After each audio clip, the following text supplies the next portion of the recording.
Hi, everyone. Thank you all for joining us. I'm excited to welcome you here for Fireside with Fritz, a special edition of Northern Now, which is a digital event series presented by Alumni Relations for alumni and friends to stay connected with the university. My name is Kylie Bunting. I'm the digital engagement architect for Alumni Relations here at NMU, and I'm so glad that you have joined us for tonight's conversation. So a couple logistics before we get started. We are unable to see and hear you in this webinar format, but we certainly still want to hear from you. So I will be monitoring the Q&A section. So if you have any questions, please use that Q&A function to share any questions that you have for President Erickson, and we will get to those after he gives you a little update. We also have some questions that you submitted during registration, so we'll be touching on those as well. Some upcoming events to talk about. We have a couple more Northern Nows for May and June. May 26th, this has been a topic that people have been asking us to do, and we're finally doing it. So UP history. We have a couple of NMU alumni and local historians who are going to take us back through time a little bit. It's going to be a great presentation, so I hope you can join us for that. And then to close out our Northern Now for the summer, we are doing a cooking segment with NMU's executive chef Alden Griffiths, and she's going to do a little summer send-off cooking segment, sharing some of her favorite summer recipes and getting us ready for the warm weather, hopefully. So you can learn more at nmu.edu/alumni/events. You can register for these events there, and you will also receive a follow-up email from me tomorrow that will include these links too. And then, of course, follow us, keep in touch, follow us on social media, and always feel free to email us at alumni@nmu.edu at any point. And now I would like to welcome a 2002 graduate and NMU Alumni Association Board of Directors, President Jan Hoppola. Welcome, Jan. Thanks, Kylie. Good evening and welcome to our alumni and members of the NMU community joining us tonight. It's a great privilege to be welcoming you to this event this evening, and it's great to see so many people joining us from across the country. I'd also like to give a very special welcome to our new graduates who are joining with us. Welcome, class of 2021, to the NMU alumni family. And remember, your Wildcat community is your biggest resource. Stay tuned for the launch of our alumni platform, Wildcats Connect, which should be available to all of you very soon. You'll be able to share information, ask and offer advice, build relationships, and more. We will be sharing a link in the chat. And now I'm happy to welcome President Fritz Erickson to share a campus update. Remember to drop your questions in the chat, and welcome President Erickson. Thanks so much, Jan. Really appreciate it, and I certainly do appreciate all of the terrific work that the Alumni Association does, and the connections that we have with so many alumni. The other day, my wife and I were talking about all the things we really missed over the last almost year and a half. And, you know, we missed football games and hockey games and live commencements and all those things. But we agreed that the one thing we missed probably the most was being able to travel around and see people and listen to the stories of alums, because those stories are just incredible. And I love sharing them with our students. They're inspiring and they're engaging. And so for all of our alums, I really appreciate all of that. And in the coming months, I look forward to being able to get out and take advantage of being fully vaccinated and seeing people again. I think that's going to be an exciting time. I thought I'd start tonight with just a bit of a COVID-related update. And you know, as we all know, college is a learning experience, and COVID-19 has sure provided a learning experience for everyone at Northern, and probably most of all me. You know, our terrific leadership team managed to work through a crisis, work for months on it, make changes, be adaptive and flexible. Our faculty and staff have done a truly outstanding job keeping learning going during very difficult situations. I had the opportunity to go teach a class, how so many of our faculty were teaching, where I taught half a class face-to-face, and then the other half was sitting on a computer screen in front of me and via Zoom. And it was exhausting to try and figure out how to make that work. So, you know, the fact that our faculty did such a great job with that, and our staff did an extraordinary job keeping our campus safe and engaged and so forth, so much so that other than a very brief period of time where the governor and the health department mandated that we actually close up classes, we stayed open with the vast majority of our classes being offered in some form of face-to-face. Our dorms were full.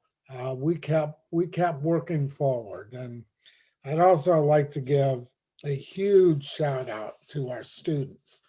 Our students were what, excuse me, made this year and a half so successful. Their perseverance, their dedication, and they still found ways to connect with one another.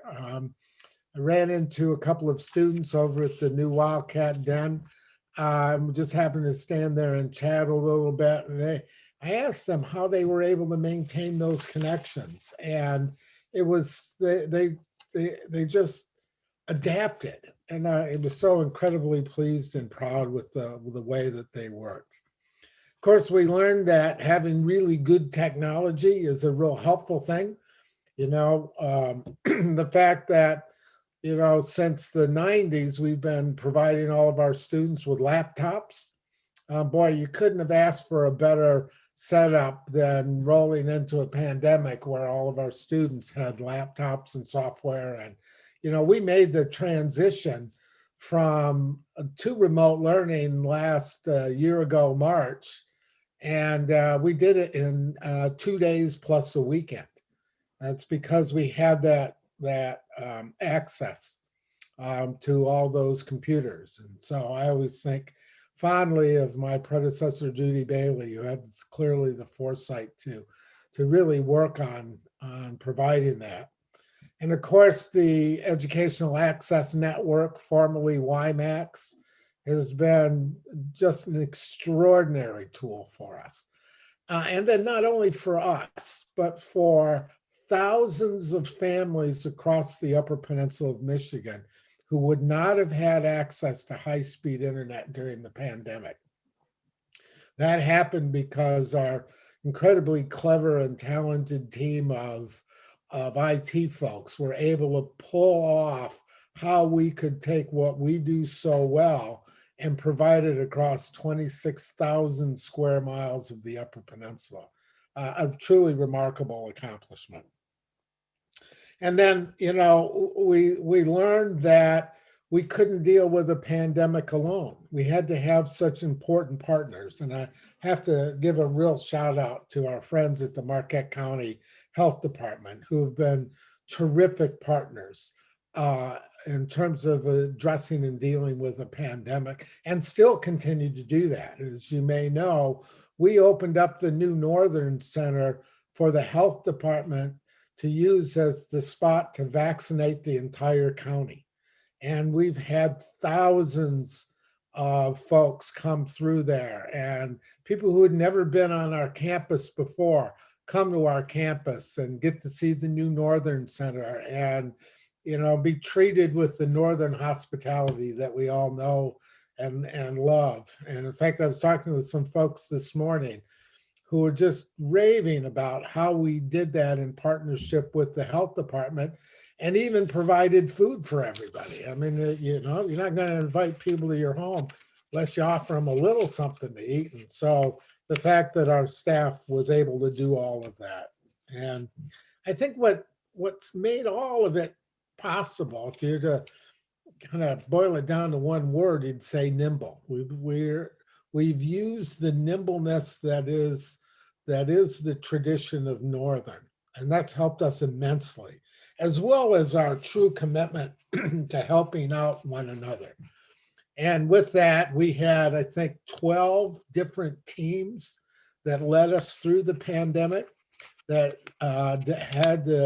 helped us develop the protocols and implement the protocols and continually monitor and change. And, we wore masks when we needed to wear masks, and we did all the things that were really terrific, and we were vigilant. And as such, I'm not aware of a university in the state that had a lower active positive rate at any point than Northern did. I mean, our numbers were incredibly low. And if you ever want to just go take a look, you can always hop on the nmu.edu dashboard, and you can get a sense of it. And we've still kept up all the testing that we had done. So, it's, all of those things. One of the other things I would say that we learned, and this is particularly important, we learned that our students want to be face-to-face. And that's really the central piece that's guiding us now as we're looking forward to wrapping up this last year and a half of a pandemic.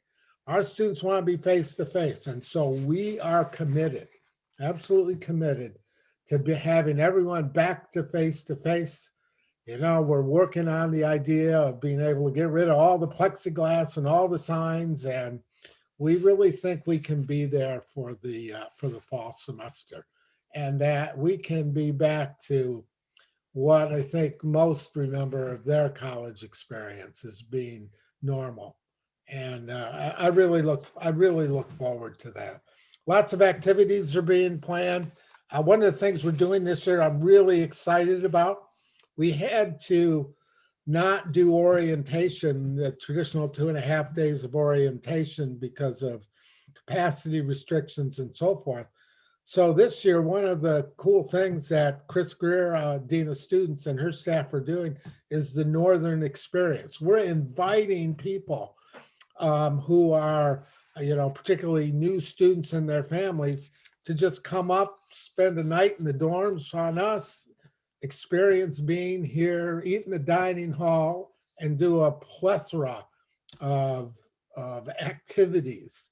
We think will be really, really fun for them. Bike riding and hiking up Sugarloaf, and they're going to have movie nights, and they're going to do all kinds of things. Even though we can't do the formal sort of big orientation, the idea of being able to help folks experience Northern, I think, is going to be, really an important part of it.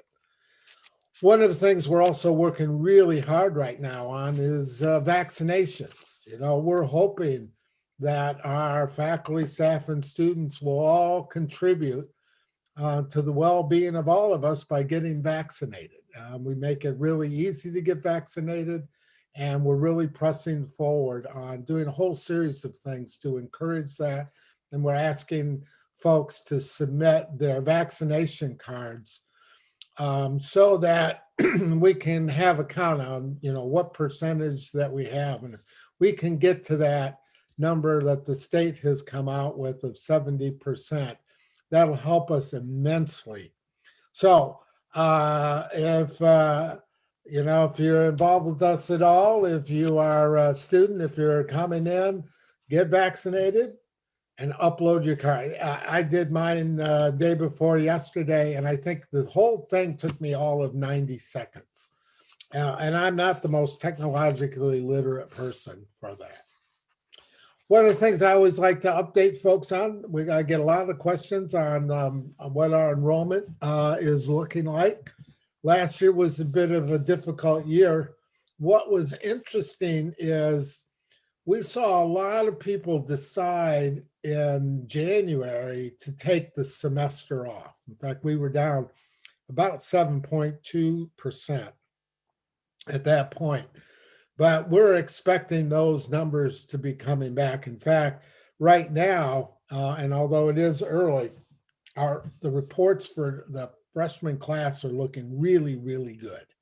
and as good or better than almost any other institution in the state. I mean, we watch all of that very closely, and I'm very encouraged by it. Our friends in enrollment and admissions caution me from being too excited about early numbers, so too bad. I'm still excited about those numbers because I think I'd much rather be in the position we are in right now. So looking really, really forward to new students coming in, and then students that decided for whatever reason to sit out last semester in particular, getting those students back and providing that experience.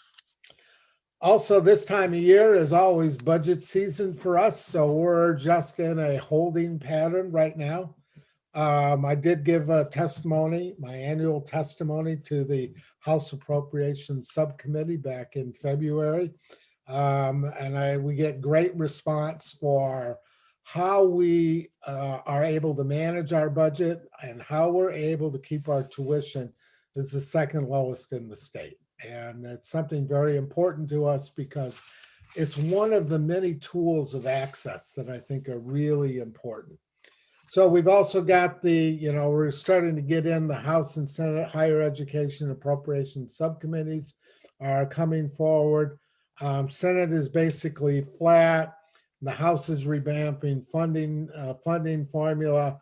I tend to not get too wound up at this point because there's a lot of discussions that have to happen. So some of the areas that we have been able to deal with, though, is housing. So Gavin Leach, our Chief Financial Officer, challenged all of us, the housing staff and everyone else, if we could figure out a way to really limit increases for room and board. And I'm really happy to report that the increase for housing for next year will be zero. In other words, no increase. They found a way to be able to do it, even with increased costs. I mean, if you've been to the grocery store, you know how much food has gone up and everything else. But they've really set this up in such a way that, we think for this year's room and board rate, we'll be able to keep that under real control. And I think that's going to be helpful for our students. Other news out of Lansing on the finance front is, of course, we received $20 million in capital outlay for the renovation of the Jacob Eddy complex. And we're really excited about this. We're working through the processes now of getting everything finalized and so forth, but you'll begin to see soon some real exciting renovations that'll go on during some during this year and then into next year to really develop the kind of facility that our career and technical programs need and deserve. One of the exciting things about that, by the way, is that it's not enough to just, take a building and make it pretty again or fix the AC or all of those kinds of things. The reality is, what can we do to rethink how we teach career and technical education? And watch, there's some pretty cool and exciting things on the forefront with that. So I think that'll be great fun. The other thing we've spent quite a bit of time doing is trying to figure out what's the best direction for us in a post-pandemic world. So we launched into a strategic planning process that helped us develop a series of initiatives that I think are really important for us and really action-oriented. And so we've got a number of those initiatives that we've taken to our board of trustees. I just want to highlight a couple of them. One is, you can broadly define it as our rural initiative, our commitment to supporting rural communities. And of course, we have that with our EAN internet access. That's how is one of the many ways. Another way is we're launching the Center for Rural Health. We think we can make some important contributions in supporting health in rural communities. The other thing we're doing and that I'm particularly excited about is what we're calling our SISU Institute, which is all about innovation and promoting innovative ideas and programs and how we operate and so forth. And so as the SISU Center gets up and going, I encourage you to check in and be part of it. It's just really a cool thing. And if you can get, and if you'd like, get your hands and take a look at the rest of our strategic initiatives. A lot of cool things, everything from we're working on a plan to be able to make the collective statement that our goal as a university community will be to reach carbon neutrality by no later than 2050. We haven't made that statement yet, in large part because I didn't want to do it until we had a concrete plan of how we were going to get there. Didn't want to do, it's easy just to say, oh, we'll be, carbon neutral by 2050. And, while I would very much like to be around and still doing this 30 years from now, I'm thinking it might not happen. So I want to make sure if we're making the commitment that this is something that we have a clear strategic roadmap to do. A couple other things that are going on. One is our Provost, Carrie Schuling, is stepping down come January. We've got a couple of really cool projects that we're going to have her work on for 1 year following that, and then her plans on retiring. I think the thing for Carrie, she would tell you, the draw of grandchildren is pretty strong right now. And so we understand it. We're deeply appreciative of everything that Carrie has done for the university, for the community, and most certainly for our faculty, staff, and students. So we're launching into the search for a new provost. Dean Carol Johnson out of the College of Business is chairing that. They've got 25 members, campus community, students, broad set of volunteers that are going to serve on that. Really important selection. So I often think of the provost as really the most critical position that we have on campus and among the most demanding jobs that we have. I'm a former provost, and I can attest that my life got infinitely easier when I stepped out of being a provost to become a university president. I finish up. I can't help but finishing up with a few shout outs about athletics. Even in the midst of COVID, we had remarkable successes with athletics this year, and some real shout outs go. Certainly right at the top of that list is what happened with our volleyball team. Our volleyball team came in, sort of picked middle to the bottom of the conference, and we won the conference. We won the regular season, 15-2, and then went down to Saginaw and won the conference tournament. It was just terrific athletes, terrific students that make up that team. Mike Lozier, our coach, did a phenomenal job. And the thing that amazes me the most is I think we're only graduating 2 seniors. We have a lot of freshmen and sophomores on that team. And if you didn't know this, the NCAA gave all universities a free year of eligibility.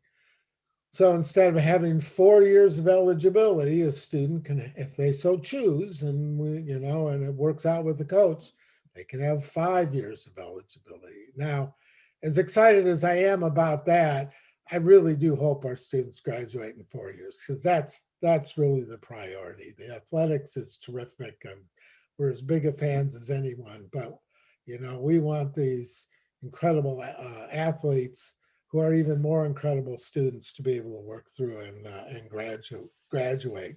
Hockey had a bit of a rough start. They got caught in sort of the no man's land of COVID. They had some outbreaks and had injuries. It's just kind of one of those years, but nevertheless, they ended up making it to the championship game for the WCHA, which is, as you may know, the last season we have in the WCHA.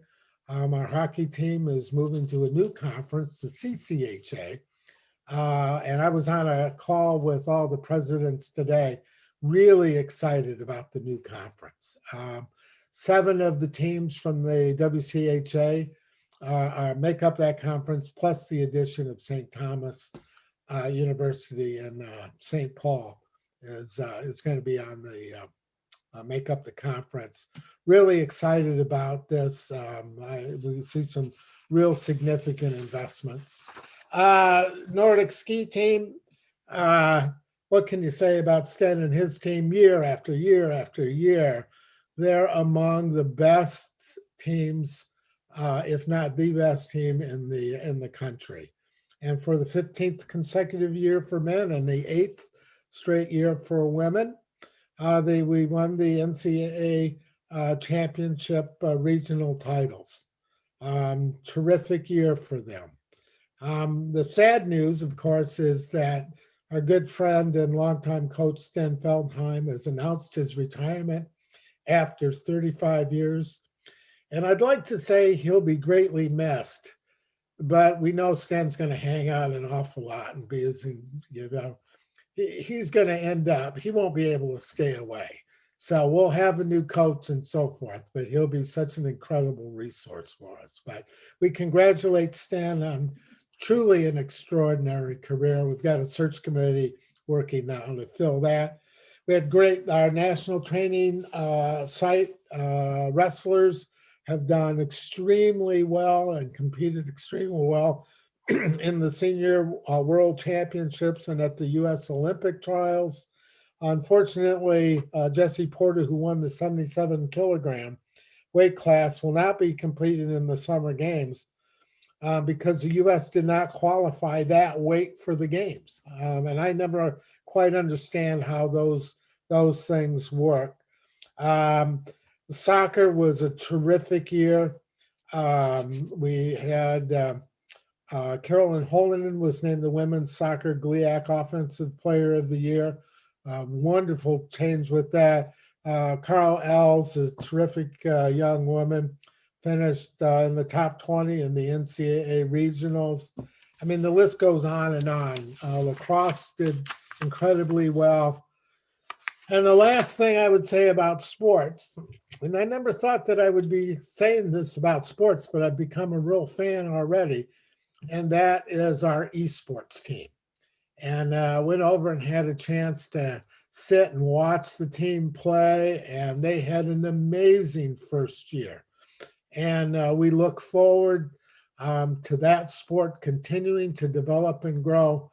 And then finally, and I'm personally just really excited about that, next year we will have the inaugural season of our women's NCAA wrestling team. First in the state, but we know we won't be the last. So I can go on and on and on, but Robin will give me and Kylie will give me the hook. So I'm more than happy to answer any questions or take any comments that you might have. Thank you. Wow, a lot of amazing things going on. We had a couple questions come in at registration and also some coming in live. So I will start asking you some of those. Not having been to campus in many years, I worry that you're not preserving the wonderful old buildings on campus. I heard that K Hall is gone. What about my old dorm, Spooner Hall? I know it is too costly to preserve these buildings, but I hope there's some way you can. Thank you. Thank you very much for the question. I love the question. Spooner Hall is still there. And if you'd like to come up, we'll figure out which room is yours and we'll get you in there. And so we're thinking about doing a few things differently with Spooner Hall this year. But it's an important part of the campus at this point. As we move forward in the future, I don't know what will happen with Spooner. I'm a big fan of keeping buildings around. The one building that we've been able to hold on to is Lee Hall, and it's sitting empty. And I'm trying not to grow too much penicillin in there because there's any number of issues.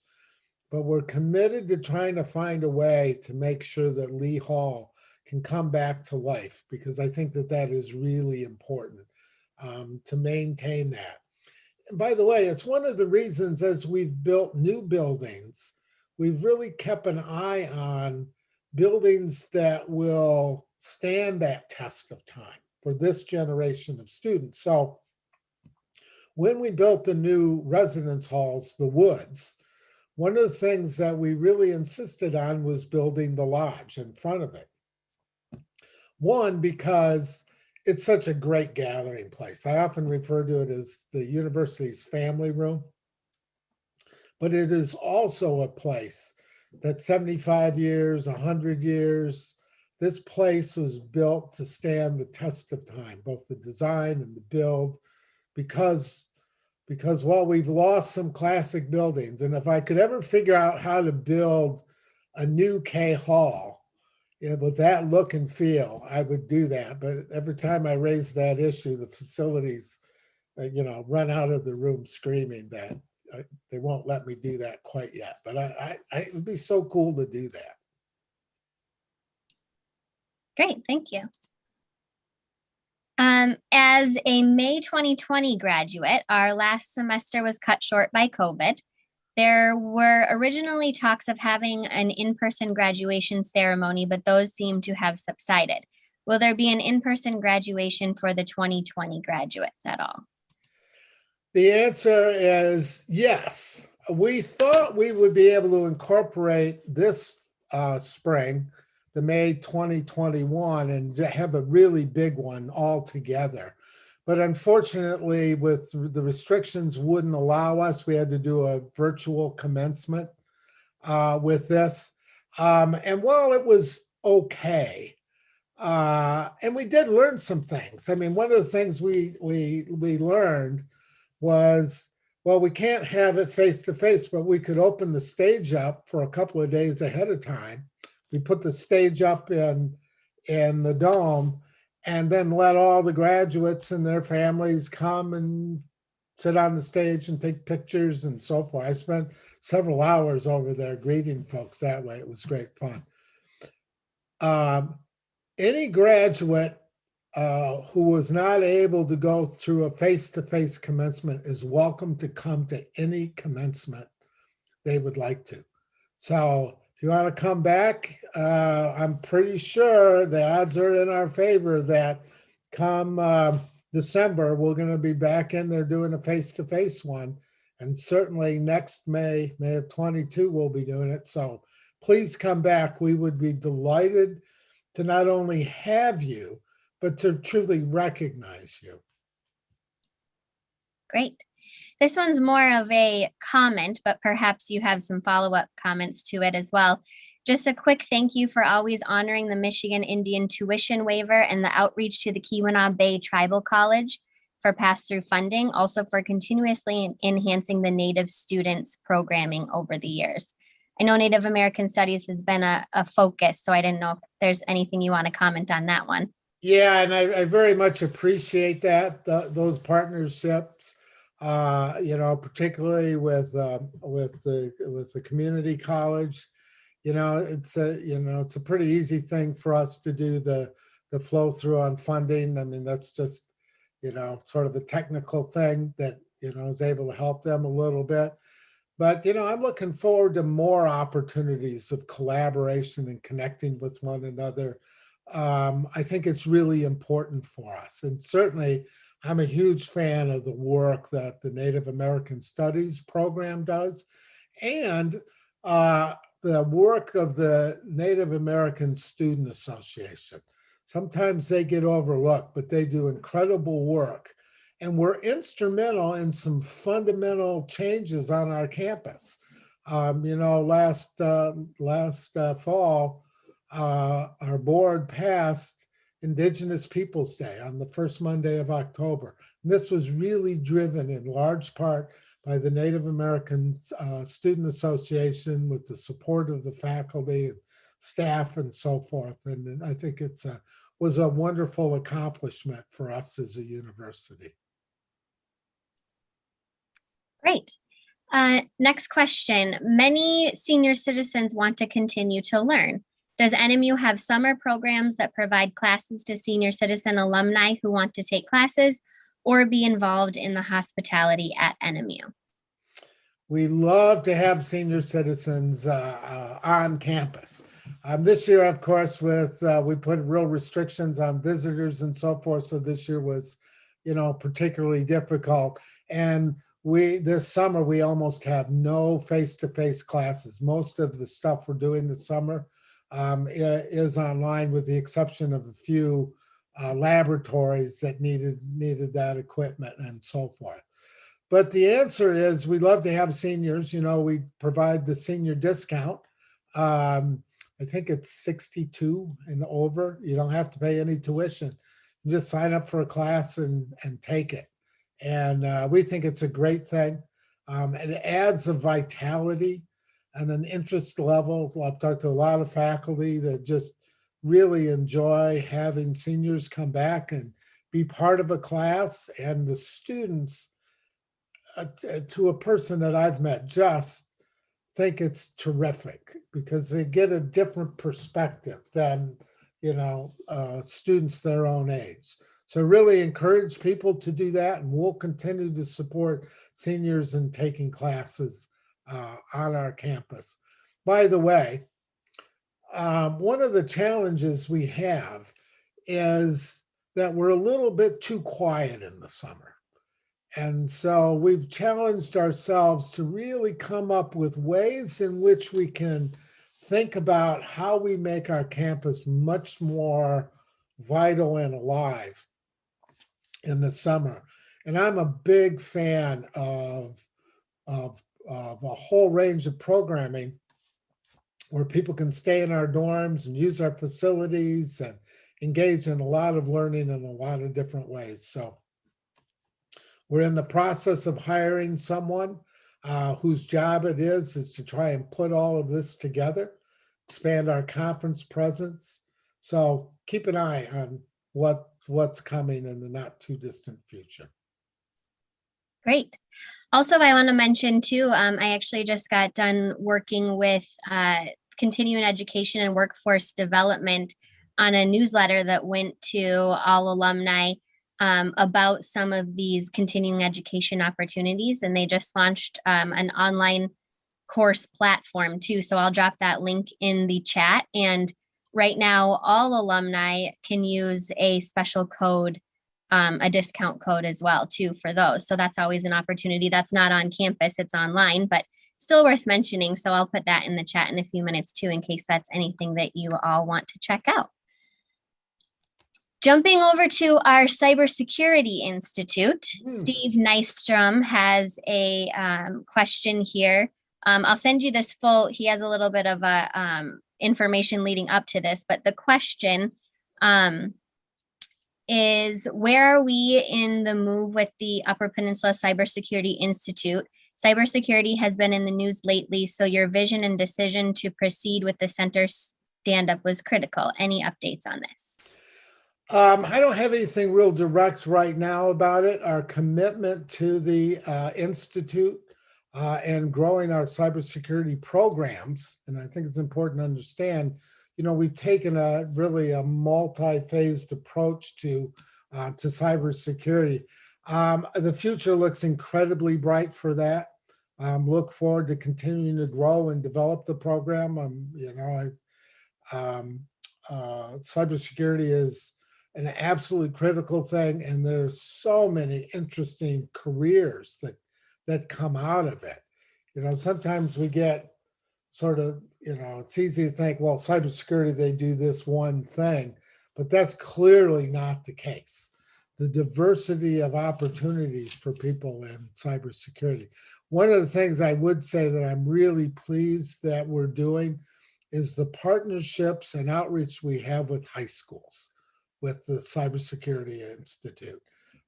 We have a number of area high schools that are really engaged with us, and we see that expanding and growing and continuing to make the investments in the kinds of facilities that we need to make sure that program is truly on the cutting edge. Great. And another update, can you tell us about what is going on in the new College of Graduate Studies? Everything. Lisa Eckert is doing an incredible job. We've seen such growth in our graduate programs. Lisa Eckert, our relatively new dean, although long time English professor, has done a remarkable job with graduate programs. And we are continuing to press the envelope in developing new programs. Whether it's the master's program in athletic training or the Master of Social Work program, that we launched 2 years ago. And the problem we're having now is it's full.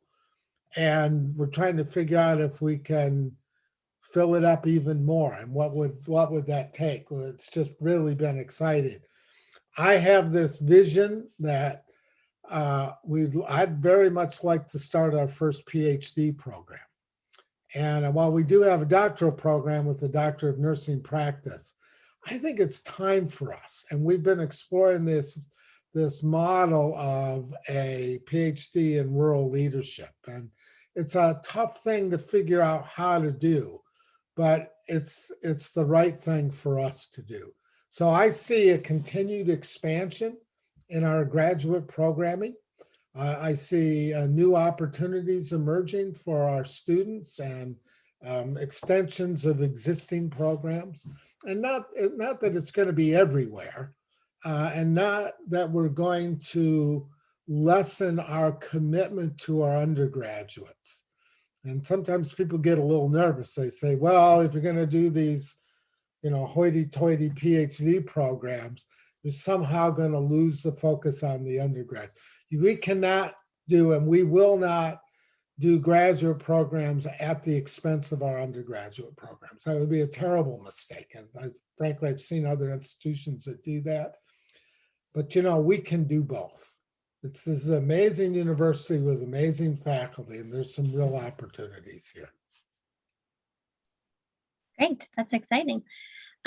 Question, during our last meeting, you talked about a future ice skating river pond on campus. Is that still in the plans?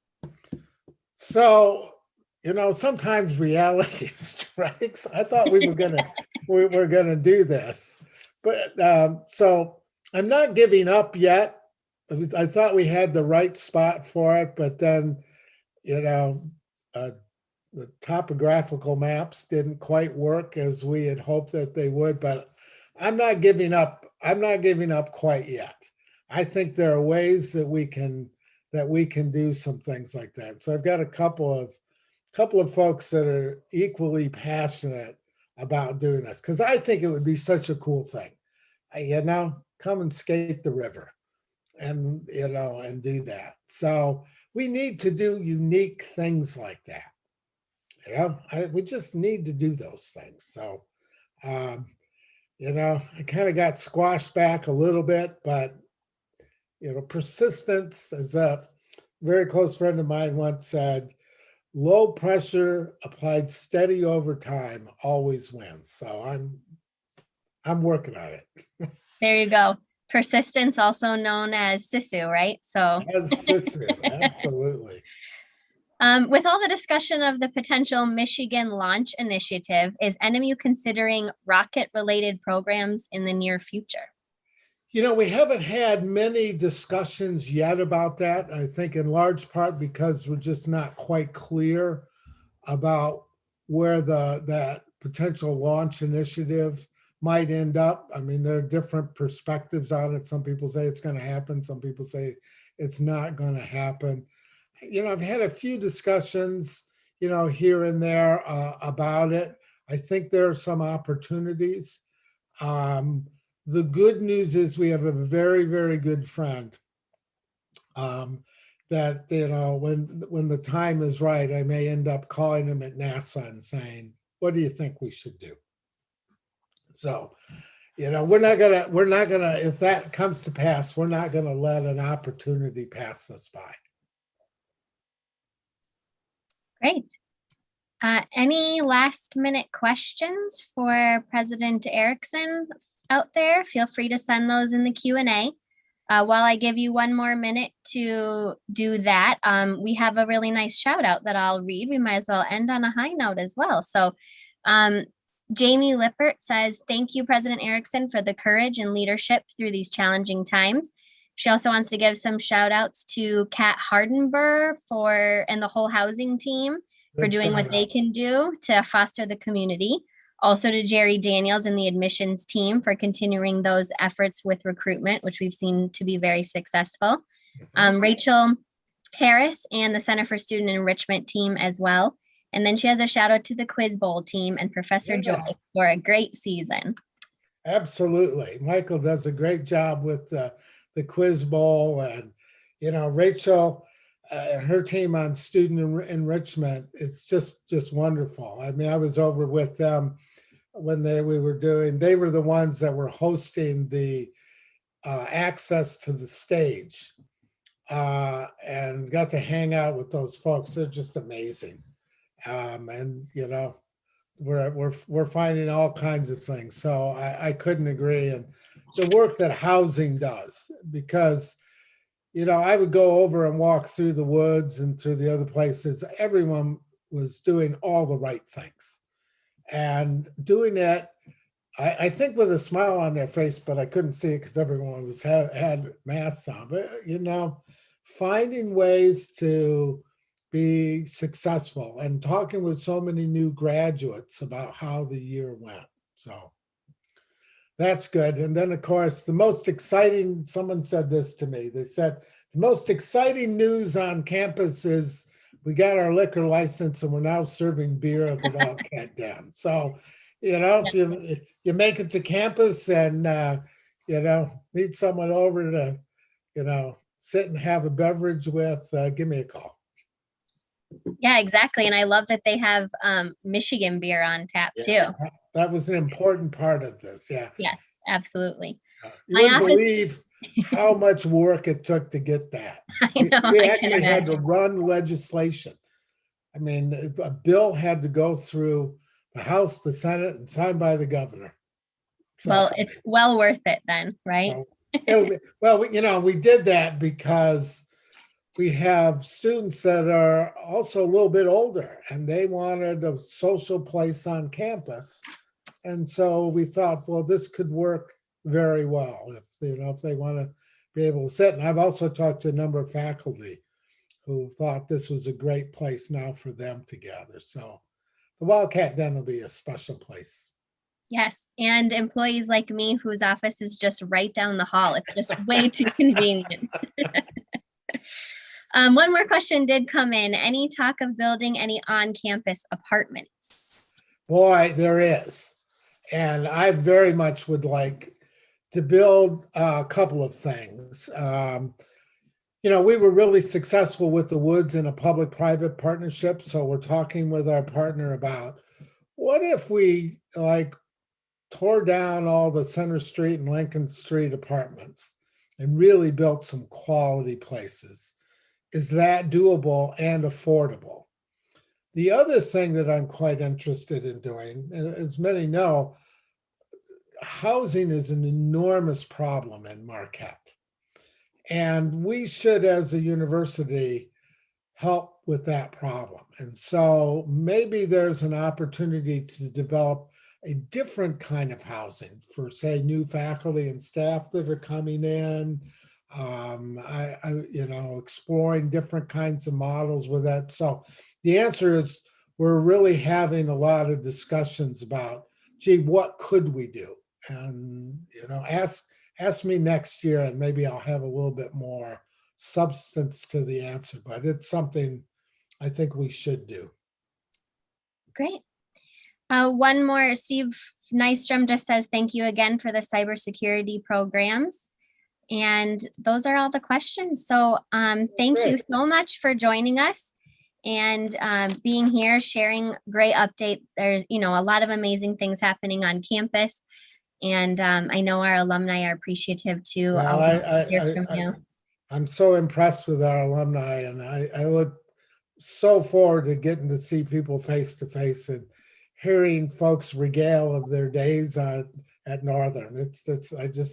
My wife and I just love that. So we'll be Yes, back at it soon. we will. We're looking forward to it as well. Thank you very much. I am going to share our T-shirt winners here that we chose during the break. Let's see. So we've got 5 T-shirt winners, all from the 60s and 70s. I don't know what was going on with that wheel, but those are our winners. So we have John Beauchamp, class of 72, Robert Lafna, class of 69, Larry Lane, class of 63, Thomas Stotts, class of 78, and David Boyd, class of 63. And all, I will be emailing all of you tomorrow to follow up on this, and we'll send you these really awesome alumni T-shirts here. And just a couple quick reminders, make sure you stay connected with us. We have a couple more upcoming events featuring our alumni. May 26th, UP History, and a cooking segment with Chef Alden Griffiths, who's NMU's executive chef and also an NMU alum, on June 9th. So be sure to check out our website and get registered for those. We will also be sending you a quick survey tomorrow. So please, if you have a moment to take your time and give us some feedback, let us know if there's anything that you would like to hear from us about, topics of interest on your end as well. And as always, keep in touch on social media. And thank you again. Thanks, President Erickson, and thank you to all the alumni who joined us this evening.